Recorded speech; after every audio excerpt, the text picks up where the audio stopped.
Hey everybody, welcome back to Whiskey Wednesday. Today I'm in our still house with our head brewer Jon, and we're going to talk about all things distillation. So let's get started.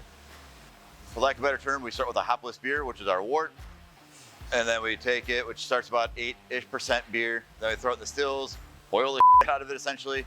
Since alcohol evaporates at a lower temperature than water, it lets us separate the alcohol vapors first, then we can condense it down to get a concentrated alcohol at that point. So we go from like 8% beer to like a 50 proof distillate, which is what we call our alpha.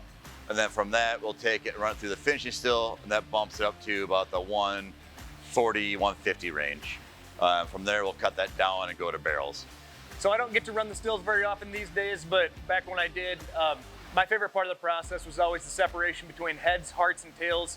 And that's mainly because it's sensory. You get to give it a feel, smell, and if you're feeling adventurous, you can even give it a quick taste. Obviously, you don't want to do too much because you don't want to consume too much heads or anything like that. But just the sensory testing to do that separation is always pretty fun. Common misconceptions and questions we tend to get a lot is like, are we making moonshine? To which I always answer, no, we pay our taxes. Moonshine is always kind of like a catch-all term for what people call white dog, which is usually stuff coming right off the finishing still that goes into the barrel eventually after you proof it down.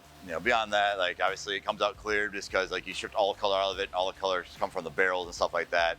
But I think, yeah, white dog, moonshine and stuff like that is kind of like common misconception or a question we get often. Yeah, there are a number of things that we've talked about doing for specialty whiskeys down the road. Stuff like that usually happens with this group. Jon, myself, our brewers, Mike, who is here watching. I'm sure Jon's got some ideas on that front. What do you get? In the past, we've done like cherry wood smoke, apple wood smoke, mesquite, kind of all over the board. And then Murphy took over. It took all the fun out of everything.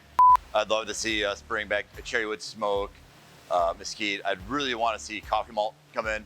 Obviously, you can't add coffee to single malt, but we can get coffee malt in, which is just like a darker roast that imparts coffee flavors into the spirit already. We'll get some of it in this year. We'll bring back the fun in 2021. So the difference between our rules, Jon here is our head brewer and I'm our head distiller. However, there's a lot of gray area in there. Jon pretty much oversees everything pre-aging process, so mashing, fermentation, distillation, and barrel entry. I mainly focus on things post-aging when it comes to blending, marrying, or cask finishing. So I'd say that's the biggest difference between our rules is he handles pre-aging, I handle post-aging. All right, well, thanks for tuning in to Whiskey Wednesday. We'll catch you next week.